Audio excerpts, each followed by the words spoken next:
तो दोस्तों BLS international ने अपने Q3 के नंबर को डिस्क्लोज कर दिया है। तो चलिए देखते हैं क्या है Q3 के नंबर्स के अंदर। उससे पहले बता दूं कंपनी की ओर से डिविडेंड की भी अनाउंसमेंट की गई है।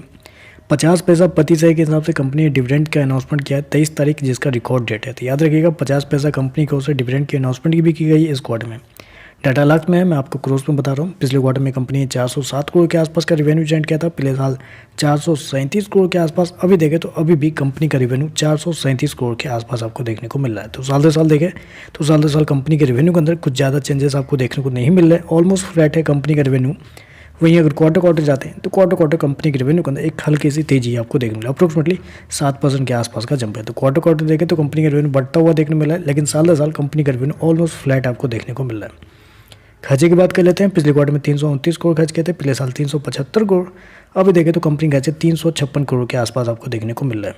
तो कंपनी के खर्चे देखें तो कंपनी के खर्चे इस क्वार्टर में कम किए गए हैं, क्योंकि साल दर साल कंपनी का रेवेन्यू फ्लैट है। लेकिन जब खर्चे के अंदर जाते हैं तो कंपनी के जो खर्चे हैं उसके अंदर एक हल्की सी कमी आपको देखने को, जो कि एक अच्छी बात है। चलिए कंपनी का नेट प्रॉफिट क्या निकल के आता है वो देखते हैं। पिछले क्वार्टर में देखें तो पिछले क्वार्टर में 82 करोड़ के आसपास का प्रॉफिट था, पिछले साल 45 करोड़ के आसपास।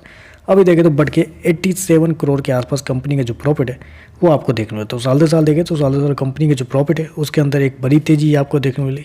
जबकि क्वार्टर जाते हैं तो क्वार्टर भी कंपनी के प्रॉफिट के अंदर एक हल्की सी तेजी आपको देखने को, अप्रोक्सीमेटली बोल सकते हैं वहाँ पे 6 से 7% के आसपास का जंप वहाँ पे देखने को मिल रहा है। तो क्वार्टर साल दर साल कंपनी का जो प्रॉफिट है वो आपको बढ़ता हुआ देखने को मिला। मैं आपको बता दूँ पिछले साल कंपनी को एक्सेप्शनल आइटम में 25 करोड़ के आसपास का नुकसान भी हुआ था, जिसकी वजह से कंपनी का जो प्रॉफिट है इतना बड़ा आपको बढ़ता हुआ देखने को मिल रहा है। क्योंकि उसको हटाने के बाद भी कंपनी का प्रॉफिट देखें तो पिछले क्वार्टर में 87 करोड़ के आसपास, पिछले साल 69 करोड़ के आसपास। अभी देखें तो 90 करोड़ के आसपास कंपनी का जो प्रॉफिट है वो आपको देखने को मिल रहा है। कंपनी का जो प्रॉफिट है वो आपको साल दर साल क्वार्टर बढ़ता हुआ देखने को मिल रहा है। चलिए कंपनी के EPS क्या है वो देख लेते हैं। पिछले क्वार्टर में ₹1.91, पिछले साल ₹1.23। अभी देखें तो ₹2.05 के आसपास आपको देखने को मिल रहा है। तो ओवरऑल अगर नंबर को मैं समराइज करूं तो देखिए नंबर कुछ खास लग नहीं रहे हैं, क्योंकि कंपनी का जो प्रॉफिट आपको बढ़ता हुआ देखने को मिला है कंपनी के एक्सपेंस को कम करने की वजह से। क्योंकि रेवेन्यू देखा जाए तो साल दर साल कंपनी का रेवेन्यू ऑलमोस्ट फ्लैट है, जबकि शेयर प्राइस अगर देखा जाए तो साल दर साल में एक बड़ा रिटर्न आपको बना के दे चुका है। लेकिन अभी तक देखें तो कंपनी का रेवेन्यू साल दर साल कुछ बढ़ता हुआ देखने को नहीं मिला। तो ओवरऑल देखें